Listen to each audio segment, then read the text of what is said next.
ఒక విషయం చెప్తా. అత్యాశ వల్ల వచ్చే పరిణామాలు ఎలా ఉంటాయంటే, ఒక గ్రామంలో భద్రయ్య అని ఒక రైతు ఉండేవాడు. అతగాడికి చుట్టుపక్కల ఉన్న పొలాలన్నీ కావాలనిపించేది. అలా ఆశపడుతూ కలలు కంటూ ఉండేవాడు. ఒక రోజున ఆ గ్రామాధికారి ఒక చాటింపు వేయించాడు.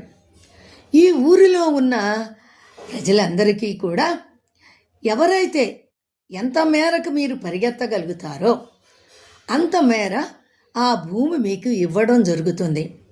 అందులో మీరు వ్యవసాయం చేసుకోవచ్చు, పంటలు పండించుకోవచ్చు అని చాటింపు సారాంశం.